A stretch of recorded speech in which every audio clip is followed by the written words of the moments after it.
Journey to Ellis Island, How My Father Came to America, written by Carol Berman.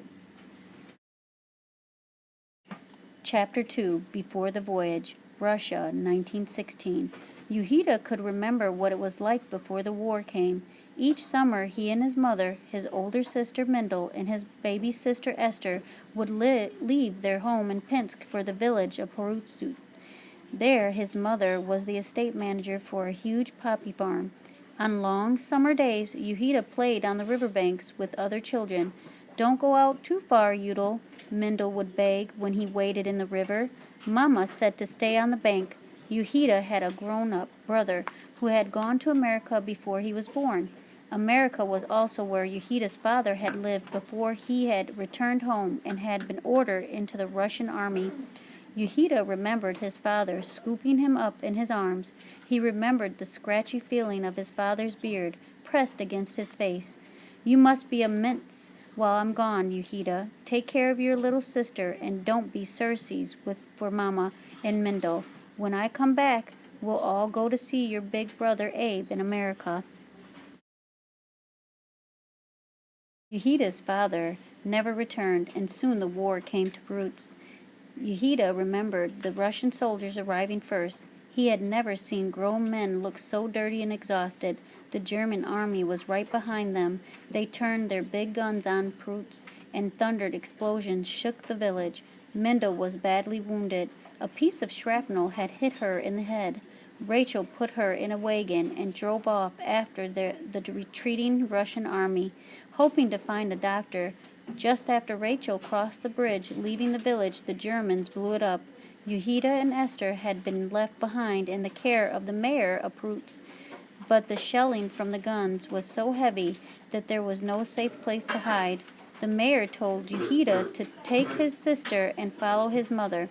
Yehida went down to the river bank and put 2-year-old Esther on his back.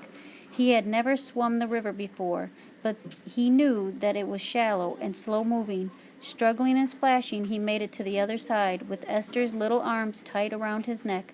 After a long, tiring walk, the two bedraggled children found their mother in the next town.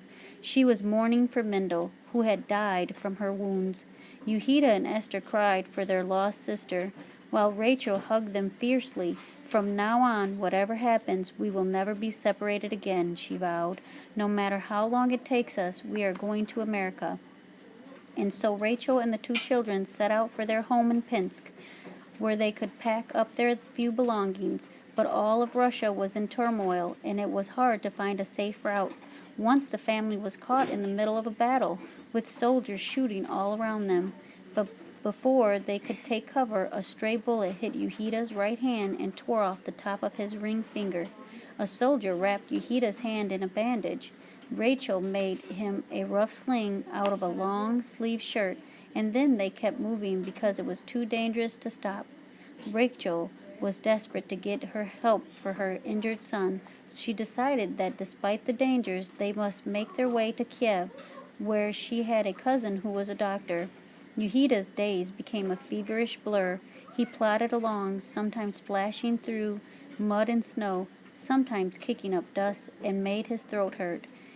His arm felt like a big hot drum that pounded out a heavy beat with every step he took. He begged his mother to let him lie down beside the road, but Rachel said, "If you stop, we must all stop. But if you walk, every step takes you closer to the doctor who can make you well again, and when you are strong, we will all go to America." After that, the drum still throbbed through his whole body, but now it was thumping out a beat that carried him onward. "We are going to America. We are going to America." It took them more than a month to reach Kiev. By this time, Yehida's whole arm was so infected that the doctor thought it should be removed. Rachel begged him, "Please, he's just a little boy. He needs his arm. I know you can save it." So the doctor removed only what was left of the injured finger and cleaned out all the infection. He put the arm in a black rubber cast in a sling and told Yehida not to use it. After that, Yehida's hand began to heal, and the family continued their journey to Pinsk. Yehida became skilled at using his left arm for everything.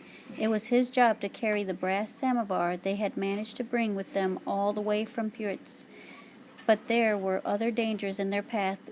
Within 2 nights of their arrival in Pinsk, Rachel heard that the pogrom thugs were attacking Jewish people who were coming. Rachel dragged Yehida and Esther from their beds, and they ran to an abandoned monastery on the edge of the town. They dug frantically in the earth beside the monastery fence until there was enough room to squeeze underneath. Then they hid in the tall grass. Yehida and Esther were shaking and whimpering with fear. Rachel whispered to them, "It's all right now. We're all safe here. The pogrom won't find you. Just go to sleep." Yehida and Esther were so exhausted that they did sleep, but Rachel stayed awake, and from her hiding place she could see homes set on fire, helpless people murdered. When Yehida woke up in the morning, it was quiet. Then he looked at his mother. "Mama, your hair is all white," he said in a frightened voice. Indeed, Rachel's hair was now completely white from the shock of what she had seen. "Yehida," she said quietly, "even when we are safe in America, never ask me what I saw here." The war and its horror finally came to an end. Rachel, Yehida, and Esther made their way to the relatives in Otvox in Poland, where they waited for Abe to send them money for their tickets. Finally, Yehida could go to school, but when he came home, his first question was always, "Did we hear from Abe?" One day Rachel and Esther greeted at the door. "Yes, yes," Rachel exclaimed, her cheeks flushed with excitement and her eyes sparkling. "The money from Abe arrived today." Esther grabbed her brother's good arm and danced around in a circle, singing, "We're going to America, going to America." And so once again the family continued their journey, now toward Rotterdam in Holland, where they would board a ship bound for the Golden Land.